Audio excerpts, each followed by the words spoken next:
오늘도 우리 가운데 역사하시는 하나님, 한없는 사랑으로 만물을 통치하시니 감사합니다.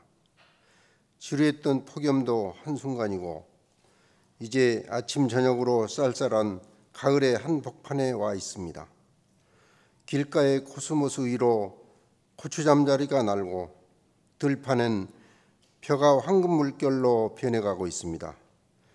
이 모든 아름다움이 하나님의 섭림을 깨닫게 하시고 이 싱그러운 가을 아침에 주님 전에 나와 예배드리게 하심에 감사드립니다. 이 예배가 신령과 진정으로 드리는 예배가 되게 하시고 마음을 다해 드리는 찬송과 기도를 기뻐 받으시옵소서. 환난과 고난 속에서도 소망을 주시는 하나님, 지난 한 주간도 살아온 삶을 돌아보고 고백합니다.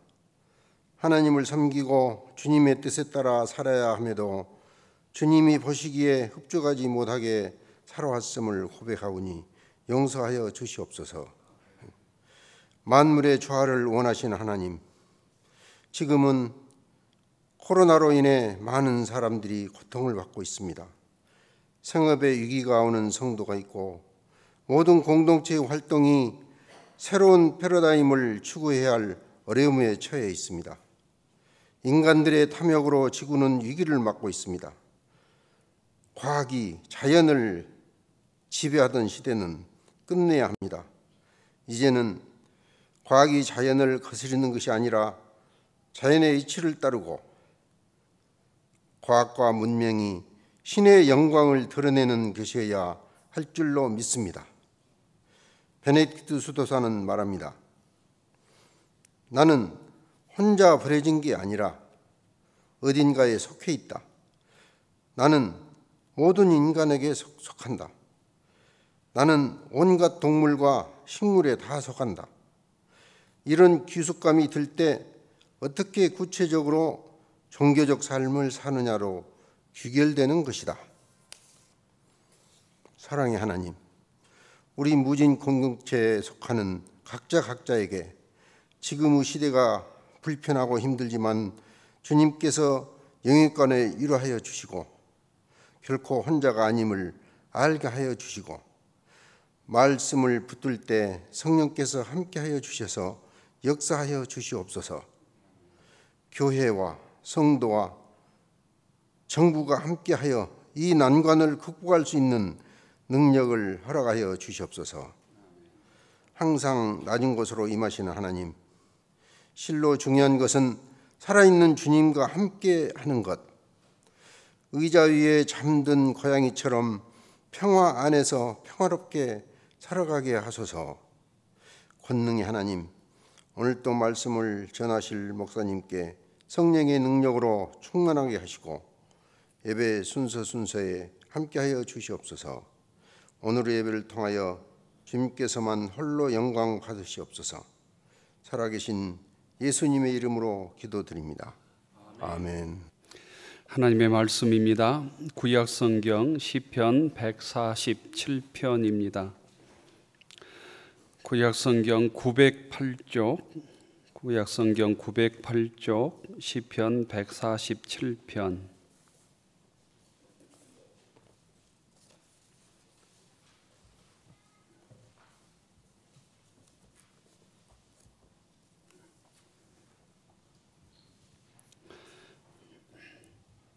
(1절부터) (7절까지) 교독하겠습니다.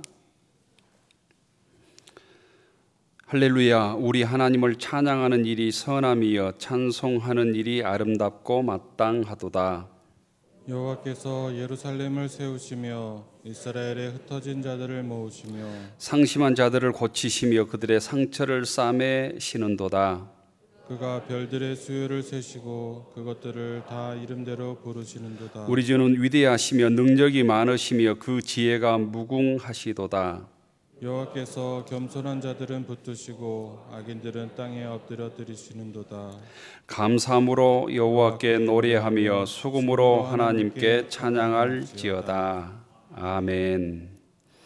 신약성경 마태복음 8장 1절입니다. 신약성경 11쪽입니다. 신약성경 11쪽 마태복음 8장 1절부터 17절까지 교독하겠습니다.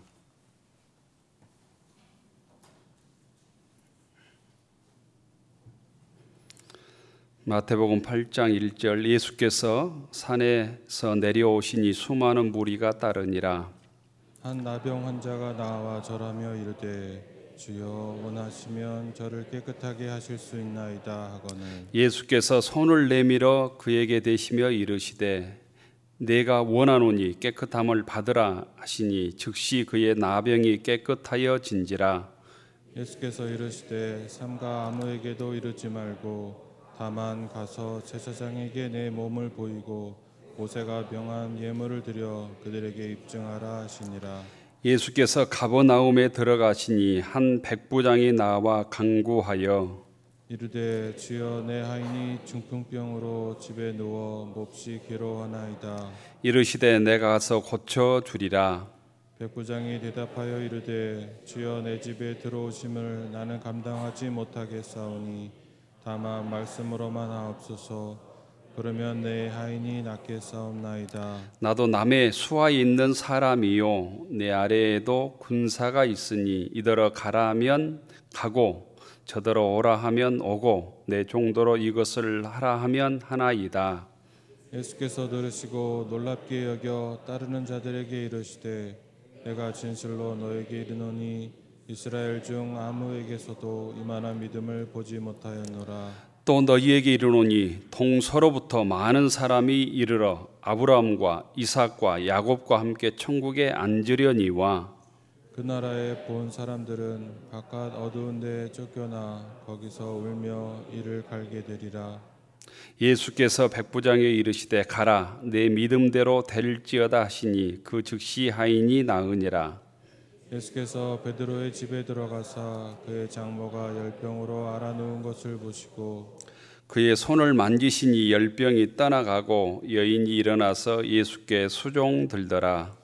저물매 사람들이 귀신 들린 자를 많이 데리고 예수께 오거늘 예수께서 말씀으로 귀신들을 쫓아내시고 병든 자들을 다 고치시니 이는 선지자 이사야를 통하여 하신 말씀에 우리의 연약한 것을 친히 담당하시고 병을 짊어지셨도다 함을 이루려 하심이더라.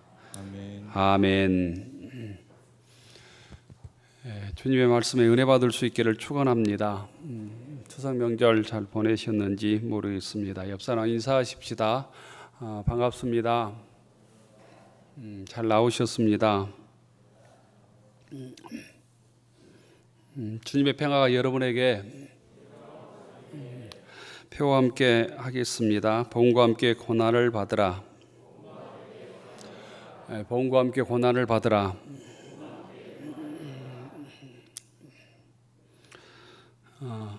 어떤 두 사람이 함께 열차를 타고 여행을 하게 되었답니다.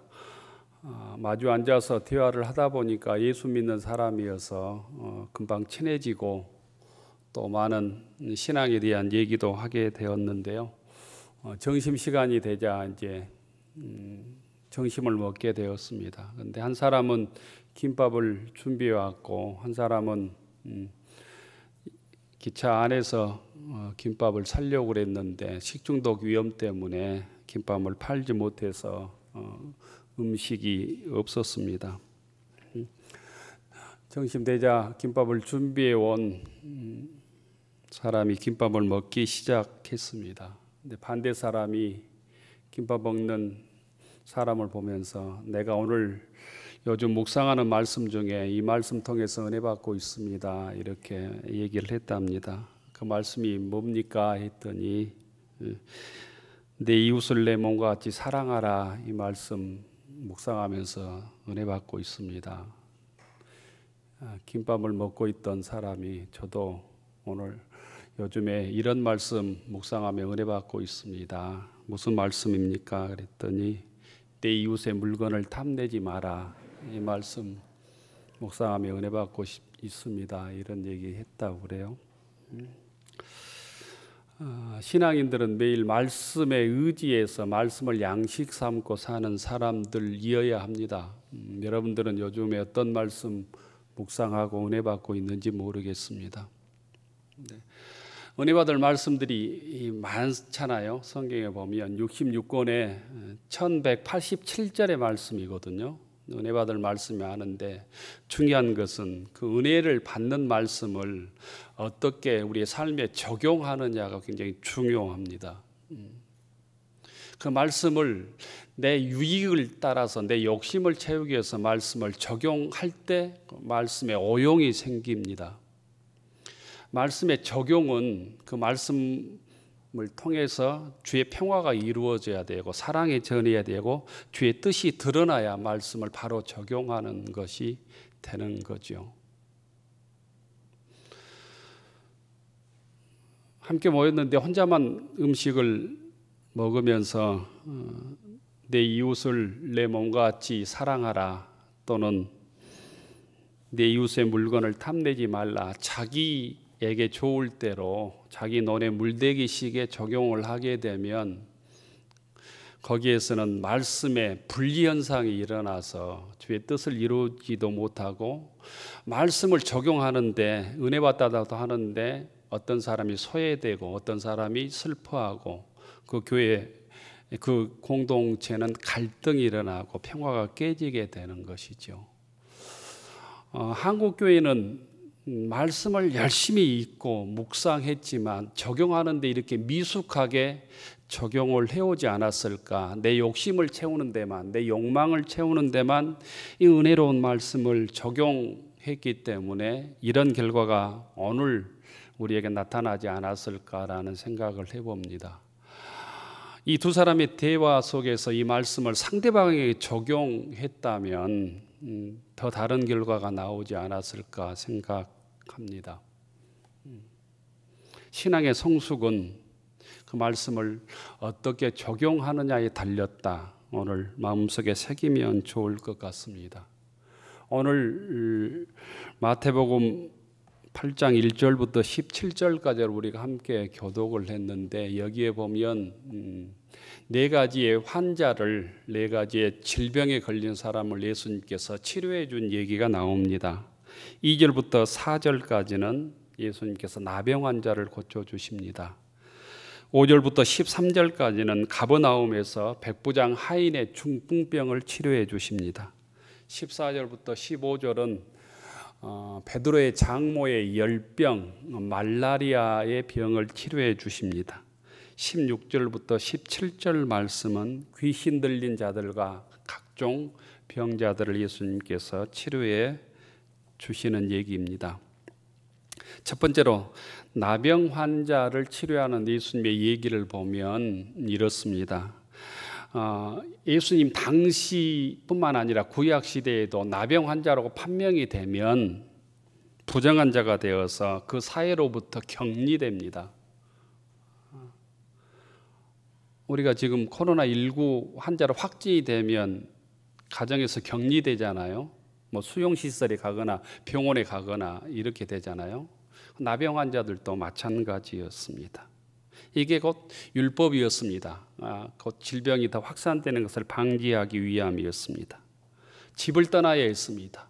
마을을 떠나야 했습니다. 공동체로 격리되는 것입니다.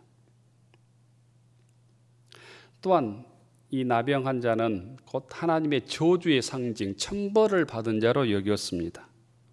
그래서 환자 중에, 질병 중에 나병 환자가 가장 비참한 삶을 살게 된 것이죠. 그런데 예수님께서 우리 동네에 오셨다고 하는 소식을 어떻게 들었는지, 나병 환자가 율법을 어기고 곧 일반 사람과 접촉하는 것이 율법에 금지되어 있는데 많은 군중들을 뚫고 예수님께 찾아와서 주여 원하시면 저를 깨끗하게 하실 수 있나이다, 이렇게 고백하며 낫기를 간청합니다. 예수님께서 내가 원하노니 깨끗함을 받으라 3절에 말씀하시면서 치료해 주십니다. 그리고 예수님께서는 이 정결 예식을 거쳐서 정상인으로 인정받으라고 말씀해 주십니다. 우리들에게 예수 믿기 이전의 영적인 모습이 나병 환자 같은 모습인 것이죠. 하나님의 공동체에 소속되지 않고 죄인으로 하나님의 영광의 자리에 참여치 못하는 영원한 죄인으로 이방인으로 우리가 삶을 산 것이죠. 하지만 누군가가 우리들에게 복음을 전하고 그 복음을 우리가 나병 환자처럼 예수님 앞에 나가서 받아들임으로 우리는 곧 교회 공동체 일원이 되고 하나님의 자녀가 되고 구원받는 성도가 된 것입니다. 중요한 것은 곧 내가 영적인 나병 환자라고 하는 것을 인정하는 것, 또한 병을 낫기 위해서 예수 앞에 나가는 결단이 필요한 것입니다. 이 시간 이곳에서 하나님의 말씀이 선포되지만 우리가 집에 앉아서 세상에서 시간을 보내거나 세상 여러 가지 일에 엔조이하고 있으면 주의 말씀을 들을 수가 없는 것이죠. 말씀을 듣기 위해서 결단하고 이 자리에 나와서 예배에 참여하기 때문에 주의 말씀을 듣게 되는 것이죠. 나병 환자가 결단하고 자기의 질병을 치료하기 위해서 구약의 율법까지도 어기고 예수님께 나왔기 때문에 병을 치료받을 수 있었다라는 거예요. 또한 교회 공동체는 곧 나병 환자는 세상 사람들을 향해서 열려져 있어야 된다는 거예요. 나병 환자가 왔을 때 곧 믿음의 능력, 사랑의 능력, 주님의 말씀의 능력으로 나병 환자를 치료할 수 있는 공동체가 되어야 된다는 거예요. 그게 예수님께서 우리들에게 직접 나병 환자를 치료해 주시면서 정결 내식을 통해서 공동체의 일원으로 정상적으로 돌아가게 하시는 이 나병 환자 치료의 목적인 것이죠. 주님께서는 그냥 나병 환자를 치료하시고 못 본 척 하지 아니하시고 정결 예식을 통해서 곧 정상적인 활동으로 돌아가게 하십니다. 모세가 명한 대로 예물을 드려 그들에게 입증하라 하시니라, 이렇게 주님께서 말씀해 주십니다. 공동체의 능력은 우리 주변에 영적인 나병 환자들을 얼마나 회복시키는가, 주님의 사랑으로, 주의 말씀으로, 또한 공동체 일원으로 받아들일 수 있는가에 달려 있습니다. 신앙인은 장벽을 허물어야 될 사람이니 율법에 통하여 신앙의 장벽을 쌓는 사람이 아니라고 하는 사실도 우리가 오늘 깨달아야 합니다. 5절부터 13절은 예수님께서 백부장의 하인을 치료해 주신 얘기입니다. 예수님께서 가버나움이라고 하는 마을로 들어가십니다. 가버나움은 베드로의 고향입니다. 이곳에 로마 군대가 주둔하고 있었습니다. 전략 요충지라고 흔히 전해져 옵니다. 로마의 최고의 책임자가 백부장입니다. 백부장은 직책입니다. 이름이 아니고, 백부장은 병졸 100명을 인솔하고 있는 지휘관으로 오늘날로 얘기하면 사단장이나 중장 정도에 해당하는 최고의 곧 로마의 군대 사령관입니다. 그런데 하루는 예수님께 백부장이 찾아왔습니다. 그래서 간청을 합니다. 내 하인이 중풍으로 지금 누워 있습니다. 괴로워하고 있습니다. 내 하인을 고쳐주십시오. 이게 6절의 말씀입니다. 이렇게 탄원을 합니다. 그 당시에 하인은 노예입니다. 인격도 없고 인권도 없고 또 노예와 같은 존재에서 곧 쓸모가 없으면 버리면 끝나는 것이죠. 중풍이 걸려 있으니까 회복이 불가능한 병을 앓고 있는 것입니다. 그럼에도 불구하고 백부장은 예수님께 찾아와서 내 하인을, 내 종을 고쳐주십시오 간구합니다. 예수님께서 가서 고쳐주겠다고 얘기합니다. 그때 백부장은 위대한 신앙 고백을 하죠. 8절 상반절에 보면 주여 내 집에 들어오심을 감당하지 못하겠나이다. 하반절에 보면 다만 말씀으로만 하옵소서. 그러면 내 하인이 낫겠습니다. 이 백부장의 위대한 고백이 이런 것입니다. 곧 우리 집에 들어오는 것을 감당하지 못하겠습니다. 말씀만 해 주십시오. 하인이 나을 것입니다. 예수님은 이 백부장의 믿음을 칭찬해 주십니다. 이스라엘 백성 중에서도 찾을 수 없는 위대한 믿음이라고 칭찬해 주시죠. 그러면서 10절에 이렇게 말씀하십니다. 10절을 보시면 이렇게 되어 있습니다. 예수께서 들으시고 놀랍게 여겨 따르는 자들에게 이르시되 내가 진실로 너희에게 이르노니 이스라엘 중 아무에게도 이만한 믿음을 보지 못하였노라. 이스라엘 백성 중에도 유대인 중에도 하나님의 백성 중에도 이만한 믿음을 보지 못했다. 11절에 보면 이렇게 말씀하셔요. 세상 많은 사람들이 천국에 갈 것이다. 하지만 12절에 보면 그 자손들, 그 나라의 자손들 중에도 천국에 들어가지 못하고 바깥 어두운 데 쫓겨나 거기서 울며 이를 갈게 대를 사람들이 많을 것이다. 선택받고 택함을 받고 유대인으로 선택을 받았지만 천국에 들어가지 못한 사람들이 많게 될 것이다 라고 경고하고 있습니다. 이게 예수님께서 백부장의 믿음을 통해서 우리들에게 주시고자 하는 아주 핵심적인 말씀입니다. 그리고 마지막으로 내 믿음대로 될지어다 백부장을 축복해 주십니다. 그 동시에 하인이 나음을 입었습니다. 예수님께서 많은 이스라엘 백성들이 천국에 들어가지 못하게 될 것이다. 이를 갈미 있을 것이다. 이 말씀의 의도가 한 세 가지인데요. 첫째는 유대인들의 믿음 없음을 고발하는 얘기입니다. 이방인인 백부장도 이렇게 믿음이 있는데 하물며 하나님의 자녀들로 선택된 너희들이 이렇게 믿음이 없어서 어떻게 천국에 들어가겠느냐라는 거예요. 저 이방인 군인도 저런 믿음이 있는데 말씀만 하면 자기 하인이 나을 것을 믿는데 하물며 내 백성들은 왜 이렇게 저런 백부장 같은 믿음이 없단 말인가 한탄하는 말씀이라는 것.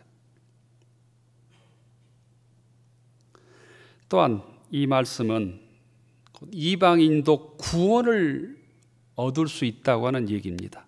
앞으로 로마 군인 백부장이 이방인들에게 복음이 전해질 때 곧 복음이 전해지는 곧 출발의 역할, 선구자의 역할을 할 것이다. 선교의 기초가 될 것이다 라는 말씀이에요. 반대로 많은 유대인들은 불신앙으로 인해서 하나님의 나라에서 선택되지 못하고 버려질 것이다 라는 경고의 말씀입니다. 또한 이 말씀 속에서 주님께서 우리에게 말씀하시고 있는 것은 구원의 기준은 하나님 나라의 백성이 되는 기준은 유대인이다, 이방인이 이 기준이 아니다는 거예요. 이방인이냐 유대인이냐, 남자냐 여자냐, 헬라인이냐 뭐 유대인이냐, 많이 배웠느냐 배우지 못했느냐, 신앙의 연조가 있느냐 없느냐가 구원받는 기준이 아니다는 거예요. 유일한 구원의 기준은 예수님을 구주로 그리스도로 믿느냐가 기준이다라고 하는 것을 이 말씀 속에서 우리들에게 알려주고 있는 것입니다. 그러면서 백부장이야말로 올바른 믿음을 가졌다. 이방인 백부장도 예수님을 이렇게 믿으면 구원받는다고 하는 사실을 우리에게 선포하고 있는 것입니다. 이 예수님의 선포가 오늘 우리들에게 은혜가 된 줄로 믿습니다. 그래서 우리들도 구원의 길이 열려졌고 이 믿음으로 구원을 받은 것입니다.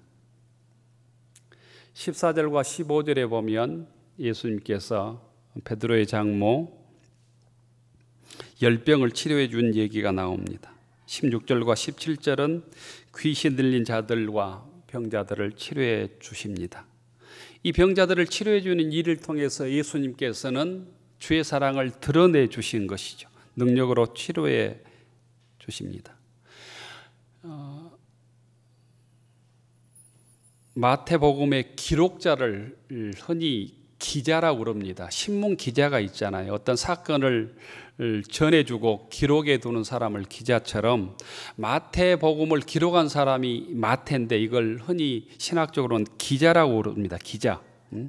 이 마태복음의 기자는 이 네 가지 환자의 질병 치료를 통해서 오늘 우리들에게 어떤 얘기를 하려고 하는 목적이 있었습니다. 그 목적을 우리가 알아야 복음서를 우리가 이렇게 읽어가면서 은혜를 받을 수 있습니다.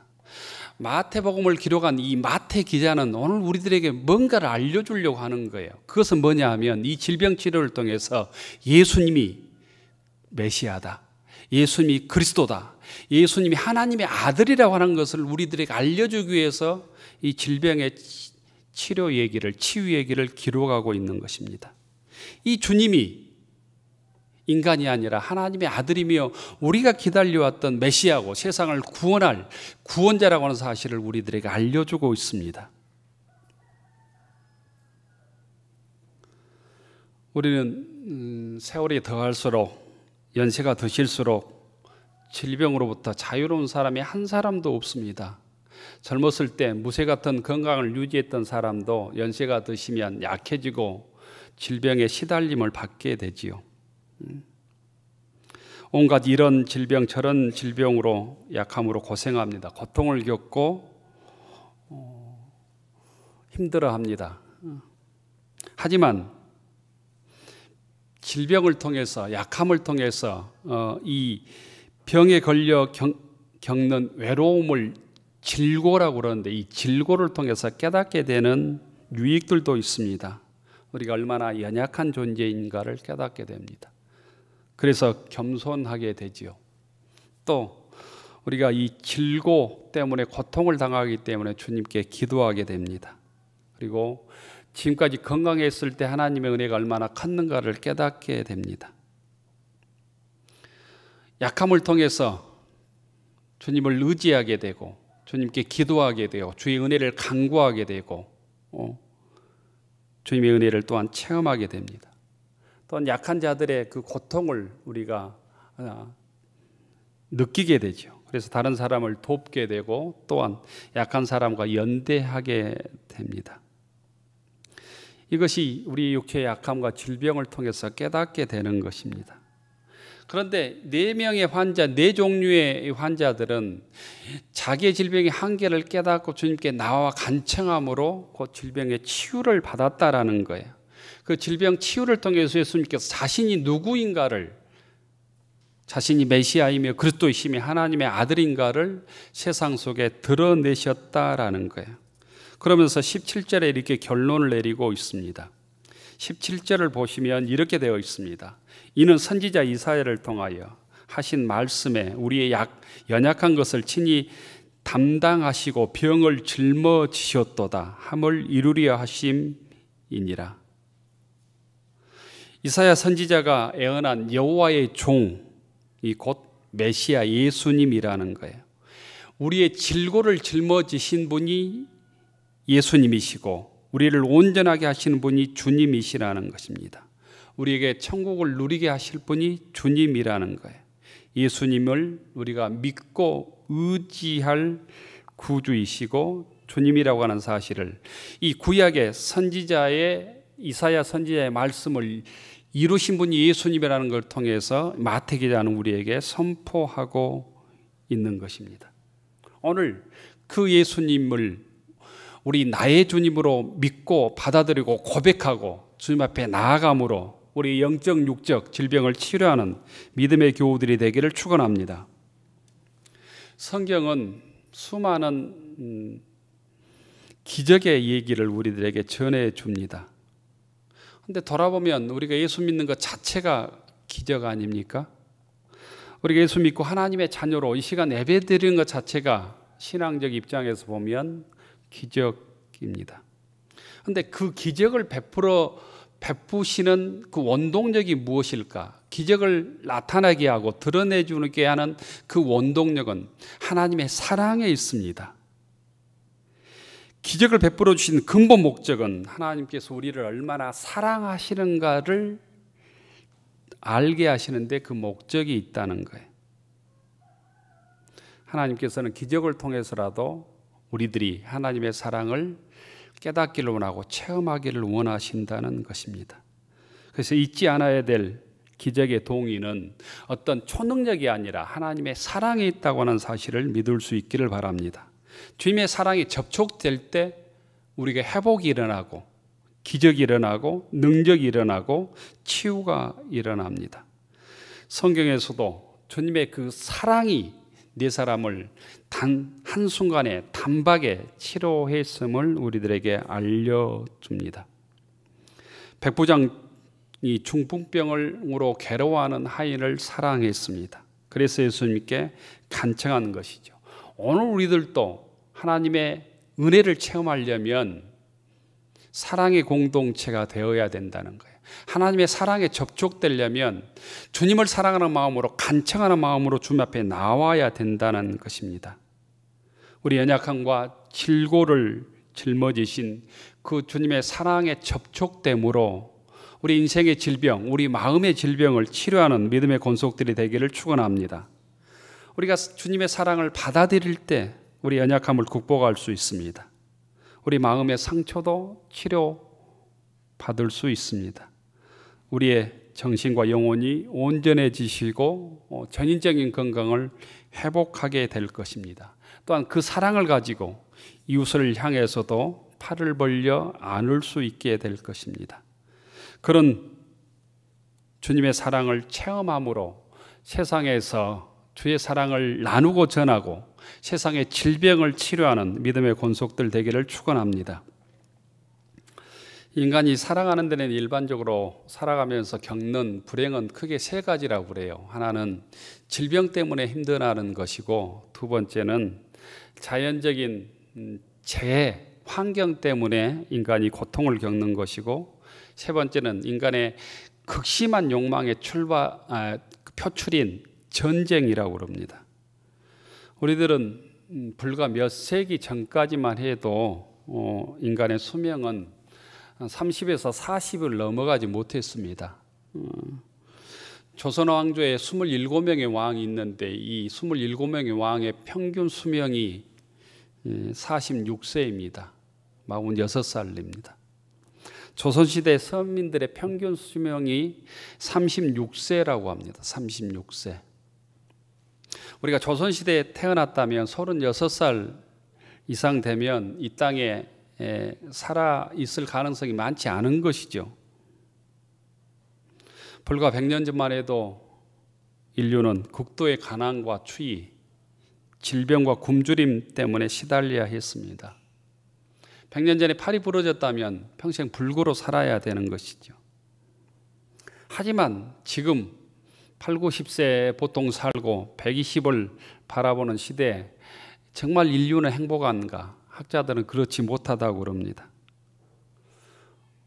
우리 삶에 휴대폰만 없어도 우울해지고 불안해지는 세상을 우리가 살고 있습니다. 영국의 심리학자 스티븐 테일러의 책 중에 하나가 이런 책이 있습니다. 마음의 숲을 걷다라고 하는 책에서 그분은 지금 현대 인류를 인간들은 모두 일종의 정신장애를 앓고 있다. 그리고 조금씩 현대 사람들은 미쳐가고 있다. 이렇게 진단을 합니다.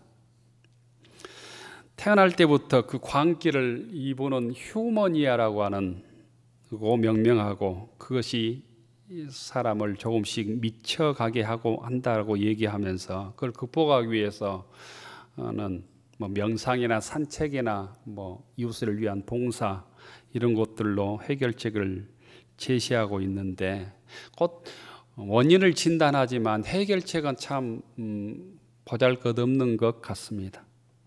그런데 예수님께서는 오늘 이 시간 현대인의 질병, 영적인 질병, 육적인 질병, 마음의 질병을 치료할 수 있는 길을 우리에게 제시하고 있습니다. 4명의 질병의 환자들을 통해서 주의 사랑을 우리들에게 직접 보여주십니다. 우리가 간절한 마음으로 나병 환자처럼 백부장처럼 주님께 나아가면 주님의 사랑에 접촉되면 우리가 겪고 있는 영적인 질병, 마음의 질병, 육의 질병도 주님께서 치료해 준다고 하는 사실을 오늘 우리들에게 보여주십니다. 주님께서 이 땅에 오신 목적은 아주 간단합니다. 이 땅을 구원하기 위함, 인류를 구원하기 위함입니다. 네 가지 질병의 치유를 통해서 주님께서는 자기 몸까지 버려가시면서 우리를 위해서 희생하신 그 주님의 사랑을 드러내 주셨습니다. 인간의 불치병을 앓고 있는 환자는 그 네 사람뿐 아니라 인류 전체일 수 있습니다. 영적으로 우리를 뜻하기도 합니다. 불치병을 치료할 수 없어서 고통 속에 헤매고 있는 삶의 모습이 오늘 우리들의 모습입니다. 곧 그 불치병을 치료하기 위한 신앙의 결단이 오늘 우리들에게 필요합니다. 곧 간절한 마음으로 주님 앞에 나아가는 것입니다. 주의 사랑에 접촉되는 것입니다. 주는 그리스도시요 살아계신 하나님의 아들입니다.